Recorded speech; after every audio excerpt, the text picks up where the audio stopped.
एक दफ़ा का जिक्र है कि एक गरीब माहीगीर था जिसका नाम हसन था।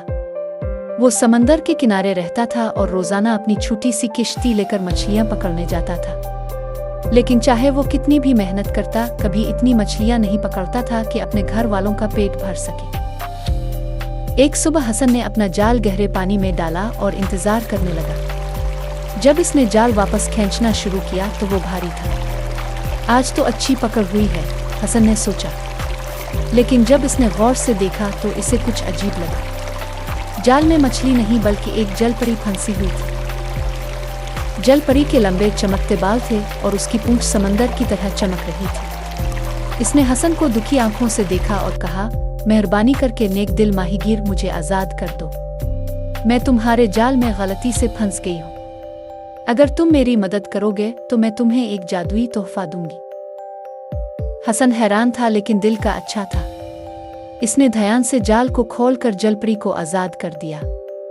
जलपरी मुस्कुराई और उसने हसन को एक चमकदार सीपी दी। ये एक जादुई सीपी है, इसने कहा। यह तुम्हारी एक ख्वाहिश पूरी कर सकती है, लेकिन ध्यान रखना, तुम्हारी ख्वाहिश का असर सिर्फ तुम पर नहीं बल्कि समंदर और उसकी सब मखलूकात पर भी होगा। हसन ने जलपरी का शुक्रिया अदा किया और वो गहरे पानी में वापस चली गई। इसने अपने हाथ में सीपी देखी और सोच में पड़ गया, क्या इसे दौलत की ख्वाहिश करनी चाहिए? एक बड़ी किश्ती, रोज बहुत ज्यादा मछलियां।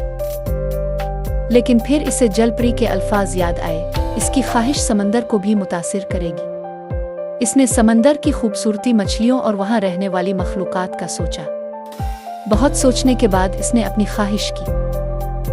मैं ये ख्वाहिश करता हूँ, हसन ने सीपी से धीमी आवाज में कहा, कि समंदर हमेशा जिंदगी से भरपूर रहे और जितनी मछलियाँ मुझे और दूसरों को चाहिए इतनी मिलती रही। सीपी चमक उठी और फिर लहरों में गायब हो गई। इस दिन के बाद समंदर मछलियों से भर गया और हसन को कभी दोबारा मुश्किल का सामना नहीं करना पड़ा। इसे इतनी मछलियाँ मिलती जो उसके घर वालों के लिए काफी होती और वो दूसरों के साथ भी बांट सकता था।